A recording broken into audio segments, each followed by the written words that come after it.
आग लगने के केस में क्या स्टाफ अंदर खड़ा रहेगा क्या?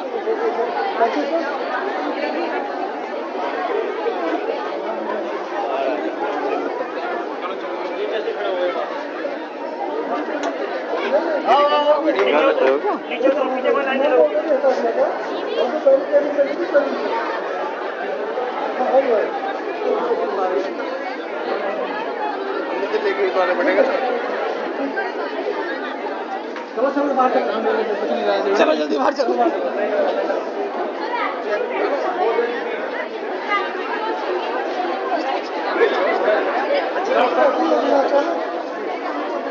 चलो भाई चलो बाहर चलो, यहाँ क्या कर रहे हो?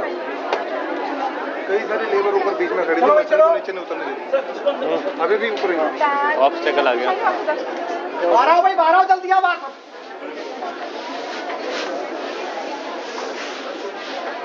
क्या है?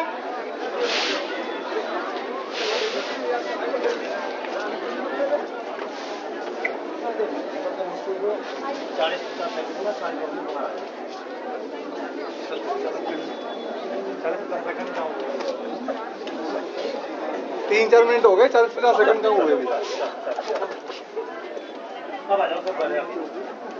ये फायर अलार्म की आवाज सभी को सुनाई दी थी?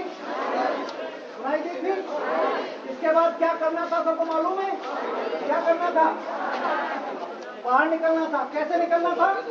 मैंने एक तय कर रखा है कि इस वाले जो वो है, चलो चलो मैडम, आगे वाली सीढ़ियां इससे फीमेल निकलेंगी और पीछे वाली से मेल निकलेंगे। फटाफट आगे निकलो। सभी को मालूम है अच्छी तरह से? वो ये नीचे पहुंचो। क्या आपने ऐसा किया? नहीं किया। तो सबसे पहली गलती आप लोगों ने ये की है कि जब हमने तय कर रखा है कि जो रास्ता जिसके लिए बनाया गया है वहां से क्यों नहीं निकले। ये बहुत ही गलत बात है। जो चीज कोई तय हो जाती है, जो नियम बन जाता है, जो उसके अनुरूप नहीं चलता है, वो समझ लो कि अपने पैरों में खुद कुल्हाड़ी मारता है। क्या मारता है? अच्छा एक चीज बताओ, यदि किसी केस में आग लग जाती है, कंपनी में या यूनिट में आग लग जाती है, तो हमें किन चीजों का ध्यान रखना चाहिए? किन चीजों का ध्यान रखना चाहिए? सबसे पहले जो फायर ट्रेंड लोग हैं, जिन्होंने फायर की ट्रेनिंग ली हुई है, वो लोग वो सिलेंडर लेकर के दौड़ करके बाहर आएंगे, जहां पे आग लगी हो वहां पे दौड़ जाएंगे और उसको वहीं पर बुझाने का प्रयास करेंगे। क्या करेंगे? वहीं का बुझाने का प्रयास करेंगे और आग आग चिल्लाएंगे। क्या चिल्लाएंगे? आग आग चिल्लाएंगे, और ताकि दूसरे जो लोग हैं जिनको फायर की ट्रेनिंग नहीं दी गई है, जिनको आग बुझानी नहीं आती है, वो लोग आसानी से बाहर निकल करके आ जाएं। ये कौन सी जगह है? ये कौन सी जगह है? इसको असेंबली पॉइंट कहते हैं। असेंबली पॉइंट का मतलब क्या है कि जब भी कोई दिक्कत वाली जगह हो, दिक्कत वाली स्थिति कंपनी के अंदर हो, तो वो सारे लोग उस असेंबली पॉइंट पे इकट्ठे हो जाएंगे। वो भूकंप का भी हो सकता है, आग का भी हो सकता है, और भी कोई प्राकृतिक आपदा का भी हो सकता है। यदि आपसे पूछा जाएगा कि आपको फायर की ट्रेनिंग दी जाती है, इवैक्यूएशन कराया जाता है, आप क्या कहोगे? कराया जाता है। कितने महीने में कराया जाता है? 3 महीने में एक बार। कितना? 3 महीने में एक बार कराया जाता है। जो फायर की ट्रेनिंग होती है, इसके अंदर 2 चीजें मुख्य रूप से होती हैं। जो लोग एक तो फायर से बचने के लिए भाग रहे हैं, वो क्या करें? सबसे पहले तो अपने अंदर हिम्मत रखें। सबसे पहली चीज क्या है? हिम्मत रखें। दूसरा, जो तरीका जिस जगह से आपको भागने के लिए बोला गया है, वहीं से भाग करके जाएं। दोनों चीजें कौन कौन सी हुई? एक तो कभी भी हिम्मत को ना खोएं। जो व्यक्ति हिम्मत को खो देता है तो वह रास्ता भी भूल जाया करता है। और इसी तरह से जो लड़ने वाले लोग हैं, फायर से लड़ने वाले लोग हैं, उनकी स्थिति क्या होती है? उनको क्या करना है कि उनको 3 काम करने हैं। नंबर 1 कि जो वर्कर कंपनी में काम कर रहे हैं उनको सेफली बाहर निकालना। क्या काम? किसी भी व्यक्ति को कुछ नुकसान ना हो जाए। चाहे हमारे यहाँ पे महिला भी काम करती हैं, हमारे यहाँ पे जेंट्स भी काम करते हैं, कुछ ज्यादा एज के लोग भी काम करते हैं, कुछ लोग हैंडीकैप्ड भी काम करते हैं। सबसे पहले इस चीज का ख्याल किया जाए कि जो बेचारा मतलब हैंडीकैप्ड है, उसको सबसे पहले निकाला जाए, उसके प्रति सहानुभूति रखी जाए, फटाफट इसको निकाला जाए। दूसरी चीज क्या करनी है कि सबके अंदर घबराओ नहीं, जब सब निकलो निकलो निकलो करके बात करनी है। उसके बाद क्या करना है? सिलेंडर को उठाना है। जो फायर एक्सटिंग्विशर्स आपके पास रखे हुए हैं, जो आग को बुझाने में हमारी मदद करते हैं, वो जो हथियार हैं आपके, और आपका दुश्मन कौन है उस केस में? आग आपकी दुश्मन है। और आग को बुझाने के लिए उस सिलेंडर को चलाना आपको सिखाया गया है। उसकी जड़ में उस पाइप से उसका पाउडर बुरक करके उसको बंद किया जाएगा। आप समझ रहे हो बात को? एक निश्चित रूप से लगा लीजिए कि यदि आपने हिम्मत खो दी तो आपके पास कितने भी हथियार आ जाए, कितने भी आग बुझाने का सामान आ जाए, आप उस पर विजय प्राप्त नहीं कर सकते हो। इस पर आग जो हमारी दुश्मन है, उस पर विजय प्राप्त करने के लिए सबसे पहले आपके अंदर हिम्मत चाहिए और हथियार चाहिए और उसको चलाने की तरकीब। 3 चीजों के कारण से आप आग पर विजय प्राप्त कर सकते हो। एक दूसरे की मदद करना, और है हुल्ला से बात नहीं बनती। अब हमें कितना मिनट में सारे लोग बाहर आए हैं? 3 मिनट के अंदर हम सब लोग बाहर आ गए हैं। कोशिश हमें करनी चाहिए 1.5-2 मिनट में आ जाएं। कोई लोग इसको सीरियसली नहीं लेते हैं। ये फौज के अंदर कहा जाता है और ये बिल्कुल स्पष्ट रूप से कहा जाता है, जो फौजी खेल के मैदान में ज्यादा पसीना बहाता है, उसको युद्ध के मैदान में रक्त बहाने की आवश्यकता नहीं पड़ती।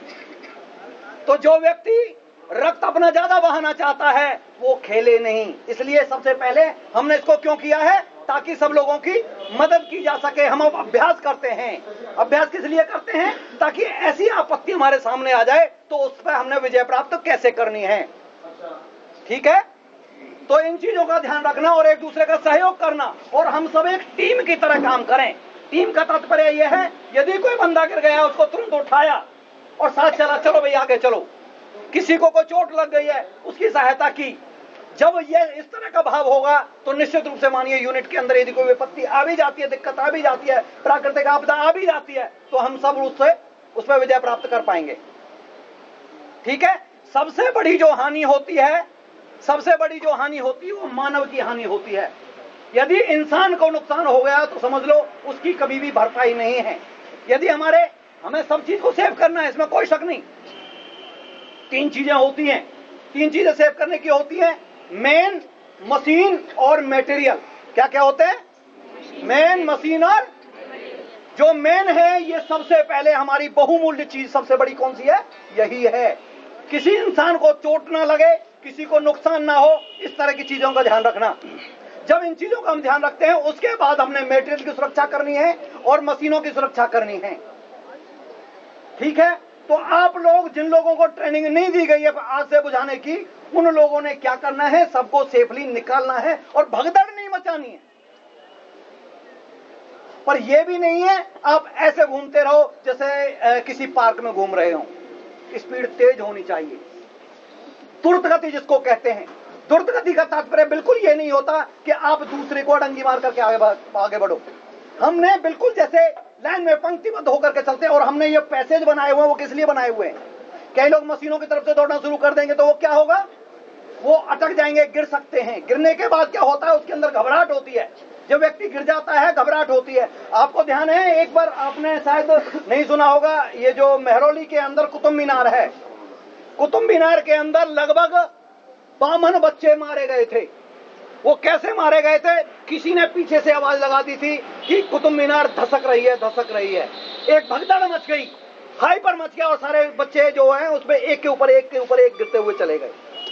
तो इसमें सबसे पहले क्या होता है कि कोई भी अफवाह ना हो, और सबसे पहले दूसरे को दिलासा दिलानी, नहीं कोई घबराने की बात नहीं, चलिए आराम से, यह चीज होती है। इसके कारण से आप लोगों को संयम सबसे पहली चीज है, और उसके बाद जाकर के अपना तरीका अपनाना, कैसे हमने क्या करना है। आप समझ रहे बात को?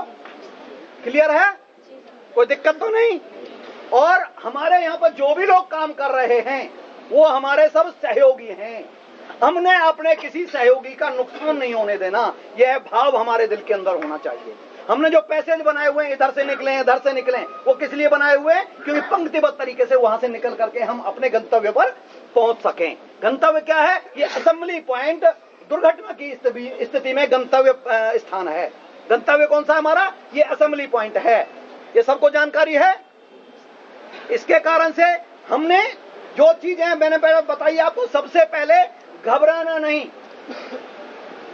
नहीं, उसके बाद दूसरे साथियों का सहयोग करते हुए सबको आगे बाहर निकालना, आगे चिल्ला करके, ताकि सारे लोग बाहर निकल जाएं और हमने फिर उस आग पर काबू पाना। ये काम करना है। कोई कठिन काम है क्या भाई? कठिन काम कुछ नहीं है। क्या होता है, जिस समय हम लोग किसी चीज को पाना चाहते हैं तो उसकी जो नॉलेज होती है ना, जो नॉलेज, ज्ञान जो होता है, ज्ञान आपको उसके विजय प्राप्ति में सहायक सिद्ध होता है। जैसे मान लो आपके सामने सांप आ जाए तो क्या करेंगे आप? सांप से डर जाएंगे ना? डरते हैं ना? कई लोग सांप को 1 मिनट में मार करके ऐसा खत्म कर देते हैं। वो क्या होता है, वो उसके एक्सपर्ट होते हैं, उनके हाथ में डंडा होता है, वो सांप को बीच में लाठी मारी और उसको गिरा दिया। वो मूव करने की पोजीशन में नहीं होता है। वो क्यों?